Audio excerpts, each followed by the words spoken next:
up, guys? It's your boy, Barca Boy 103. Just finished watching the match, and Barcelona lose to Shakhtar 1-0 in the Champions League. That is now two absolutely disgraceful and shameful performances in the past 4 days, and yet again, so many questions are being asked about this squad. It was yet again another absolutely dreadful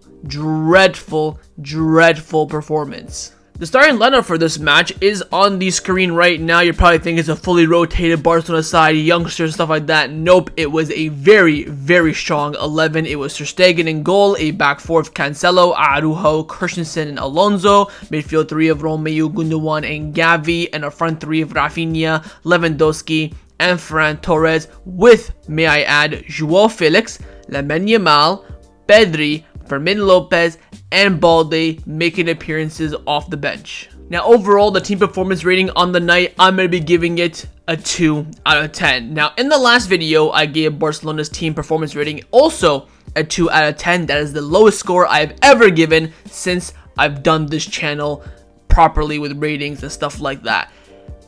I cannot believe Barcelona have just put in back-to-back shite performances. Not like, oh, we were creating chances, we just couldn't get over the line, oh, we were pouring some moments that had some good spell. Pure and utter shite for 90 effing minutes. This team now is raising question marks beyond belief. Who do you blame? The players? Do you blame the Xavi? I will say this, the pitch was dreadful.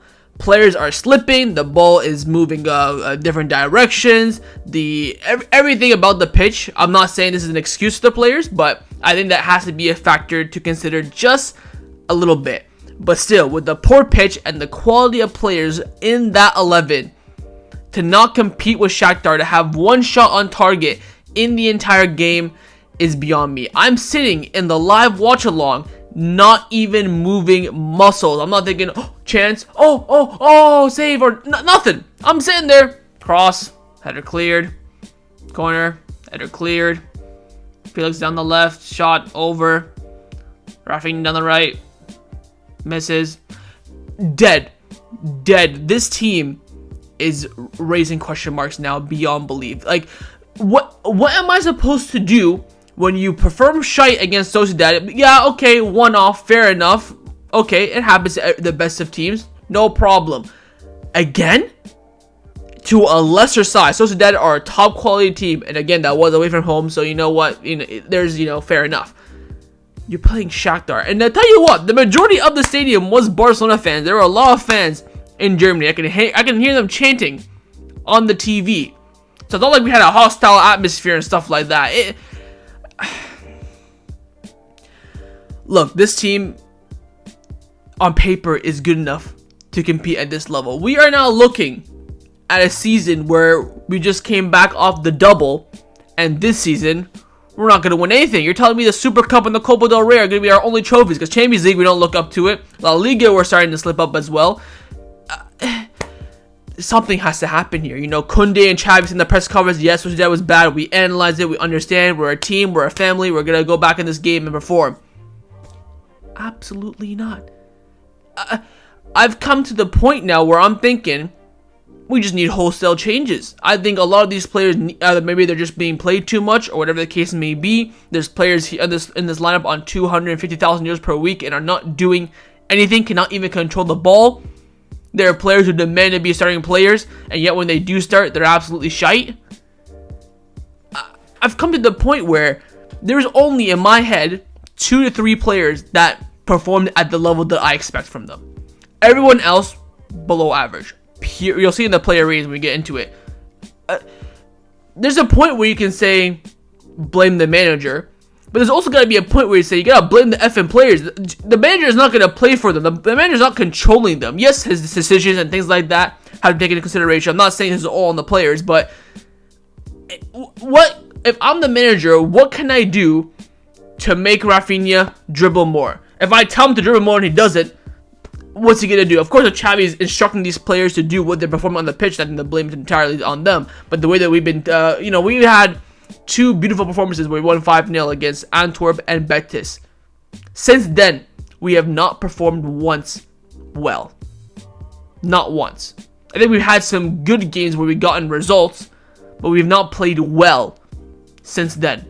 And with the quality of this squad, again, top level, I guess you could say. Maybe we're not quite there yet, understandable. But against Shakhtar, look, a lot of questions, not a lot of answers, and I think this majority of what's happening, 50% of the blame should be on the players and 50% on Xavi. I think you have to put it plain evenly, blame both, because I don't think it's one more than the other. Both evenly have been underperforming in these past 2 games. We said after the Clasico, Sociedad, Shakhtar, Alaves, 3 wins, go to international break, we move. We've now barely won one and lost the other. Second loss of the season officially as well, even though we felt like we've lost some games that we drew. A lot needs to change. Anyways, team performance rating tonight will be getting a very poor 2 out of 10 from me. Let's now get into the players' individual player ratings. Which of course the goalkeeper and the captain on the night, Marc-Andre ter Stegen. And for me, ter Stegen gets a 4 out of 10. I think he should be saving both goals. Now, you're probably thinking we only lost 1-0. Shakhtar scored and it was offside, and ter Stegen was utterly shite on that goal.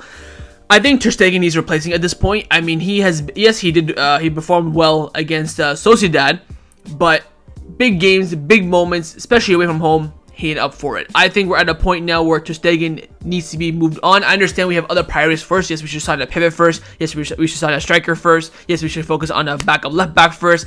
But ter Stegen's place for me is in big doubt, and we don't have a good enough backup goalkeeper, should I say, well-profiled enough backup goalkeeper to replace him. If we had a Bravo on the bench at Silesen, I'd be calling for ter Stegen's head. But we're at a point now where we can't do that. I think on the first goal, he's positioned so poorly where the striker is positioning himself to head the ball back towards it's come from. He's not going to do a far post header. But yet ter Stegen is favoring that side. And on the second goal as well, predicts way too early. I think also his distribution today was very poor. So for me, Marc-Andre ter Stegen tonight gets a 4 out of 10. Now for the defense, firstly at center back on the left-hand side, it was Andreas Christensen. I will be giving Christensen tonight a 6 out of 10. I thought he played okay. I don't think it's like a average performance from him. I think there are a lot of moments he defended very well. A lot of moments we think he could have done better in certain scenarios. This is, I think, his first game in a while. I don't think he played. Well, he played the Clasico, but then he didn't play against Sociedad. So it's his first game in about a week and a few days. So I mean, I'm not really too worried about him. I still think Christian is a very reliable player, so I'm not really going to dwell on it. Give him a 6 out of 10. Next up, his partner on the right-hand side was Araujo. I was going to give Araujo an 8, but I dropped him down to a 7. I think his last 10 minutes in that first half was so poor, but without him, I think Shakhtar could have gotten either 2 or maybe even 3. He was unbelievable in that first 20-25 minutes, and also in the last 15-25 minutes as well. Very strong aerially. His speed was unbelievable. His tackling was immense. Very good performance from him. And as I told you guys in the team rating, there were 2 or 3 players that performed at the level I expect from him, and one of them was Araujo. For me, good performance from him. He's one of the few players that can walk away with his head held high. He'll get a 7 out of 10 from me. Into the fullbacks now. Firstly, at left back, Marcus effing Alonso, man. I am sick to death of this twat. Xavi should be fined €1 million for signing him for free, and then in the past summer picking him over Alejandro Grimaldo. Shite yet again from Alonso. He is by far the worst Barcelona player I have seen in the past 5 or 7 years. He is top 3, 100%. This man is slower than a snail. He was getting caught out for pace from the Shakhtar back line. I think in the first 10 to 15 minutes when Shakhtar weren't really pressuring that much, he's, doing his job, probably an average 6, but he's getting caught in behind, and also for the first goal was tucked inside so much to the point that Ferran Torres had to drop back and become the left back. I think Xavi's the only decision that Xavi has made since he's been appointed where I'm thinking I just want to slap you across the face and I want to just pull and rip your hair out, it's signing this man. Alonso, shite yet again, 4 out of 10 for me. Next up at right back was João Cancelo, and this is one of the players I think performed very well, very close to getting my man in the match, but for me tonight, Cancelo will get a 7 out of 10. I think his defensive output today was absolutely brilliant. I think going forward, it was much improved. Keep in mind, Cancelo over the past few games has been very suspect, but I think in this game, performed very well. I think he got forward, connected well with the play, making some excellent recovery runs and good runs going forward. So composed when defending today as well. Very good display from him in my opinion. Again, along with Araujo, one of the players that can lead this match with his head held high. For me, Cancelo tonight gets a very strong 7 out of 10 and very close to my man of the match. Into the midfield now. Firstly, Oriol Romeu in the pivot position. I'm going to give Romeu tonight a 6 out of 10. Played about an hour, and honestly, this is the performance that I expect from him. I'm not saying it's kind of like a Christensen rating. I don't think he performed very well or very poorly. He got stuck in. The first few minutes was, being progressive. There was this moment in the first half where there was a point that Ferran Torres was running in behind him in space, and this motherfucker decided to do some backheel flick to Lewandowski. Apart from that, I think he just put in a shift. Really, I don't think he performed well or poorly, just average. For me, Romeu tonight gets a 6 out of 10. On the right hand side of the interior, it was Ilkay Gundogan, who of course had to drop into the pivot later on when Romeu got substituted.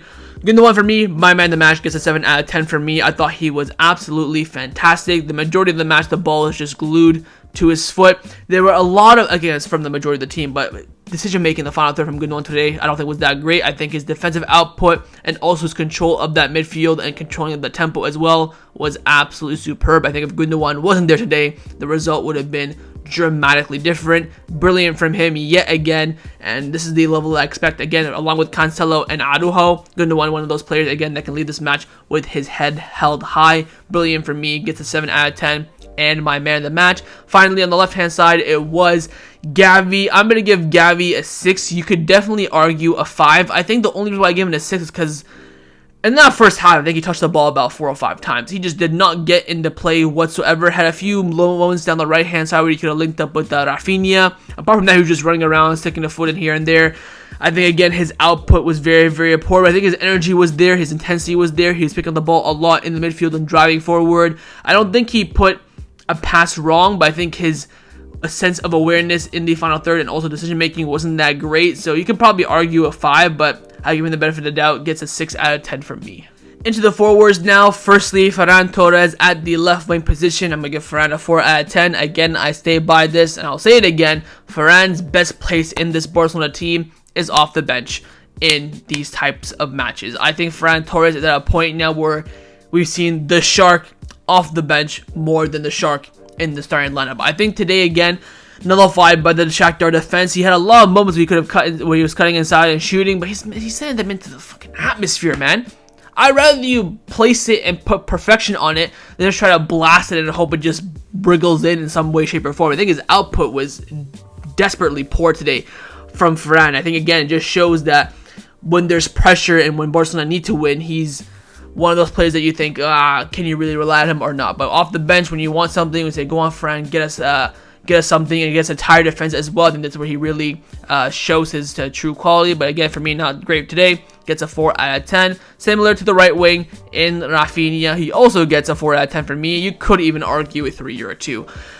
The fact that Lamine Yamal came on at the hour mark and by the 62nd minute did more than Raphinha did in an hour says enough, really. I think Raphinha, just when he gets on the ball, passes it back. Gets on the ball, passes it back. Hit a great run where he flipped it over the ball defender for Shakhtar. Apart from that, it was dead. Had a moment where he shot from the first half where you think he cut inside, no one in front of you. Lewandowski's being swarmed. Have a strike. Did that. But his dribbling is just, not really dribbling, his 1v1 ability as a winger is, I wouldn't say poor, I'd just say non-existent because he just never shows it. I've been last season when he was competing with Dembele, I've been saying with Raphinha, you have to take on the defenders more. I don't want you to get the ball, pass it back to Cancelo, get the ball in the middle to Gundogan. Take on the defender once in a while. He did it once and got by the defender. Apart from that, absolutely quiet. For me, gets a 4 out of 10. And last but not the least is RL9. Robert Lewandowski, for me, gets a 2. You could definitely have the argument that Lewandowski was in the graveyard shift, had absolutely no service to him whatsoever. I would agree with that. But he did get service about 2 or 3 times. And in those 2 or 3 times, absolutely shite. This man is earning 250,000 euros a week. Can't even touch the ball. Not can't touch the ball. Cannot control the ball. There's a lot of rumors now about MLS in Saudi. We should be all over that. Anyone bids around 30 million for Lewandowski or 20, take it and effing run. Because he is you're at a point now. I said that next season he can do one more season at the top level. I think this is his last season at the top level. I think after the season, he's still besides of Suarez back in the 1920 season. That's how shite Lewandowski has been. And I said it before the game, and I said in the match preview as well. Lewandowski's gotta have a good performance. You know, he's been playing poorly. He was playing poorly before he got injured. Came out against Madrid, shite. 60 minutes against Sociedad, shite. 90 minutes today, absolutely shite. So a lot of pressure on him as well, mounting for sure. And for me, Lewandowski tonight gets a 2 out of 10. Now for the substitutions, the subs were Alejandro Balde, Pedri, João Felix, Lamine Yamal, and Fermin Lopez. Honestly, none of them had really an impact. I think Balde came in. The upgrade from Alonso to Balde is like me buying an apartment to buying a $1 trillion mansion. It is astonishing. I think Pedri was actually very poor. Could not link up the play whatsoever. His passing was dreadful. I think Felix, I think we're kind of relying on Felix to do some individual brilliance. Tried a few times, didn't do it. Lamine Yamal looked alright the first 10 minutes, but after that was nullified by Shakhtar. Fermin Lopez didn't really have enough time to really get into the game. Had an absolutely shite shot at the end of the game as well. Honestly, I think if these players started, it would have been much more of a different performance, but coming off the bench, only half an hour left, didn't really have enough time to get into the game. So for me, they probably all get a 6, but I would give Pedri a 5 out of 10. And last but not the least is, of course, the manager, Xavi Hernandez, who tonight for me gets a 3 out of 10. I think my main criticism for Xavi today is his in-game management. Yet again, we see him lacking tactical changes and switches in-game to help and benefit Barcelona. I think his subs were very good. The fact he did a quadruple substitution is a good sign. You could have said earlier, but let's be honest, him bringing on them at halftime or 55th minute or 50th minute wouldn't have changed much. I think the starting lineup wasn't too bad compared to what the opponent and the occasion. I think again, when you're looking at the likes of Alonso starting in these games where you know he cannot compete whatsoever, is a big question mark. And I also think you're not coming off back-to-back games where you have to put some of the blame. Again, you cannot just say it's only the players. Who puts them out there, who, drills them. You're seeing them all happy in training yesterday, playing the game, tic-tac-toe, but then they go on the pitch and they're absolutely shite. So there's got to be something there. I think Xavi has a lot of question marks at the moment, a lot of questions to be asked from him as well. He's barely surviving with an absolutely brilliant squad. I think a brilliant squad in the sense of what our objectives are. Win La Liga, compete in the Champions League, Copa del Rey, and Super Cup. That squad is more than enough. I think barring another pivot is pretty much almost damn near perfect in the sense of actual ability, but of course they're not performing. So I think that comes down to Xavi as well. So tonight for me, very, very poor from him, and he gets a 3 out of 10. So that was my match review for Shakhtar Donetsk versus Barcelona in the Champions League. Hope you guys enjoyed this video. If you did, make sure to leave a like, and of course, leave me your thoughts down below in the comments on everything we discussed. The main thing I want to know, of course, your thoughts on the performance, your player ratings, and your manager rating. Again, not all is lost. We still have to, if we beat Porto in the next Champions League game, we will qualify and guarantee first place as well. So nothing really has changed, because even if we beat Shakhtar, we would have had to beat Porto anyways to get first place. Now it just makes it easier. Wait and see what happens later on in Porto and the Antwerp match as well, but we'll still be on top of the table, I believe, if it's head-to-head, unless Porto absolutely batter Antwerp like 4 or 5-0, then it might change after that. But not all is lost, but again, it's another poor show from Barcelona, and hopefully things change. I'll see you guys next time on the channel. Take care, and Forza Barca.